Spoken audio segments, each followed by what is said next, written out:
Alors bonjour à tous, c'est Nicolas de la chaîne Mister Dividende. J'espère que vous allez bien, que la semaine s'est bien passée pour vous. Alors comme chaque fin de semaine, je vous propose un point de l'actualité. Et donc on attaque tout de suite avec les marchés américains où on s'aperçoit que le Nasdaq en particulier donc, a été plutôt malmené avec les sociétés de la tech. Donc le Nasdaq qui perd cette semaine moins 2,06%. Mais par contre, donc le Dow Jones donc gagne 1,82% et le S&P 500 1,95. Bon, ça c'est grâce surtout à la dernière journée, donc à vendredi, où il y a eu une envolée des prix. Il faut savoir que toute la semaine ça a été compliqué sur les marchés US quand même, donc avec beaucoup de volatilité.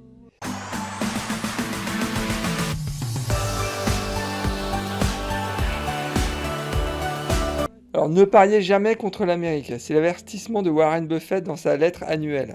Dans cette lettre, toujours très attendue par les investisseurs, le milliardaire met en avant les progrès époustouflants de l'économie américaine malgré la pandémie actuelle. Donc, et c'est au cours de sa brève existence de 232 ans, donc là il parle des États-Unis, non, il n'y a eu aucun incubateur capable de libérer le potentiel humain comme l'Amérique, écrit le dirigeant dans son courrier adressé aux actionnaires du conglomérat Berkshire Hathaway. Alors ça c'est plutôt intéressant et je pense que c'est aussi un signe, un message envoyé aux investisseurs qui pourrait lorgner aussi sur les pays asiatiques et en particulier la Chine. Alors, les États-Unis autorisent le vaccin Johnson Johnson. Bon, c'est pas une surprise, je vous l'avais en fait déjà annoncé la semaine dernière. On s'attendait donc à ce que la FDA autorise rapidement donc la commercialisation de ce vaccin. Donc, je vous rappelle juste, le rendement du dividende de J&J est à 2,6%, le cours actuel est à 155 $. Je continue à croire que Johnson Johnson est vraiment sous-évalué par rapport au potentiel de cette société, puisque le PER est à 16, le PER du secteur de la santé est à 18, et enfin, ça fait quand même 58 ans qu'il verse un dividende croissant. C'est juste hallucinant. Si vous ne connaissez pas Johnson Johnson, passez un peu de temps à faire quelques recherches, vous verrez, ça vaut vraiment le coup. C'est un titre que vous devriez avoir dans votre portefeuille si vous cherchez un rendement sur le long terme. Alors ensuite, une information Bitcoin, Goldman Sachs lance un bureau de trading pour le BTC. Donc selon les informations révélées par Reuters hier soir, la célèbre banque d'investissement Goldman Sachs a redémarré son projet du bureau de trading de crypto-monnaies et commencera donc à négocier des contrats à terme sur le Bitcoin pour ses clients à partir de la semaine prochaine. Donc ça c'est plutôt intéressant pour le Bitcoin. J'ai même appris que Goldman Sachs était sur un projet de lancer aussi un ETF indexé sur le Bitcoin. Donc c'est vraiment une affaire à suivre. Alors ensuite, les États-Unis s'inquiètent de la puissance de la Chine. La commission de sécurité présidée par Eric Schmidt, ex-président de Google, alerte Washington sur le retard des États-Unis face à la Chine sur l'intelligence artificielle. Et donc cette même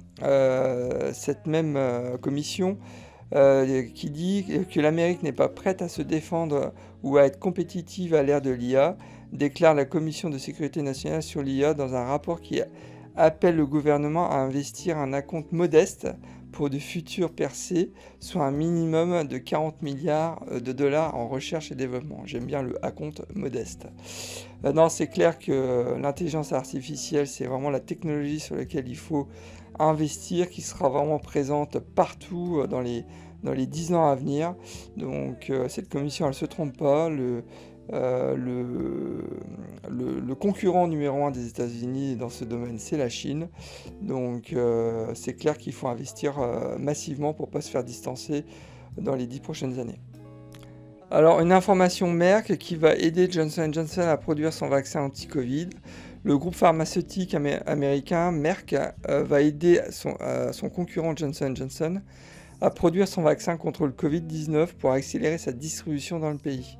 L'information dévoilée par la presse américaine devrait être annoncée officiellement mardi soir par le président américain Joe Biden. Je salue déjà dans un premier temps le pragmatisme encore américain. Ils sont vraiment forts parce que en gros, comme le Joe Biden l'avait dit, donc très certainement fin juin, donc l'ensemble des Américains seront vaccinés. Donc j'ai appris la semaine dernière que plus de 60 millions d'Américains étaient déjà vaccinés, donc c'est juste hallucinant la vitesse à laquelle ils vont. Bref, donc pourquoi je donne aussi cette information, c'est je continue à croire que Merck est sous-évalué. Actuellement, le rendement du dividende de Merck est à 3,58%. Le cours actuel est seulement à 72 $. Il devrait être autour de 100 $. C'est en tous les cas le consensus. Il y a beaucoup d'analystes qui le disent. Le PER il est de seulement 11. Le PER du secteur est à 18 et ça fait plus de 30 ans qu'il verse un dividende.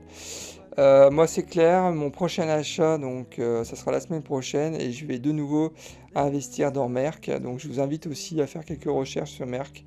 Je pense que ça vaut le coup de passer un peu de temps sur l'étude de cette société. Alors dernière info, un patron se verse 479 millions de dollars de dividendes, un record dans le pays. Alors le patron de Children's Investment Fund, donc symbole TCI, c'est un fonds spéculatif britannique qui a engrangé un dividende record approchant le demi-milliard de dollars. Donc, et en fait, c'est Christopher Owen qui possède ce fonds spéculatif à 100%, a empoché une rémunération de 479 millions de dollars. C'est juste hallucinant. Donc cela représente le salaire le plus élevé jamais versé à un individu au Royaume-Uni, précise The Guardian.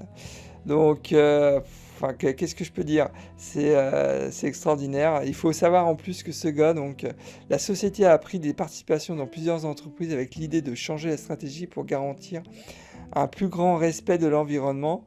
Selon un document publié donc au registre du commerce en fin de semaine dernière, le dirigeant, qui est par ailleurs l'un des plus grands mécènes du Royaume-Uni, a réinvesti la plus grande partie de ses dividendes de 2020. Bon, qu'est-ce que je peux dire? C'est le gars, il est très certainement un champion dans l'investissement pour obtenir un dividende de 479 millions de dollars sur un fonds. C'est juste extraordinaire. Mais ce qui est le plus beau, c'est que apparemment c'est l'un des plus grands mécènes du Royaume-Uni, donc il redistribue donc cet argent certainement à des associations caritatives. Bon, c'est vraiment un très beau geste. Je salue, vraiment superbe. Vraiment, et ça sera le mot de la fin pour cette vidéo. Alors j'espère que cette vidéo vous a plu. N'hésitez pas à la liker, à vous inscrire à ma chaîne YouTube si ce n'est pas déjà fait. Et je vous souhaite bon week-end et je vous dis à la semaine prochaine. Allez, au revoir et surtout bon trade.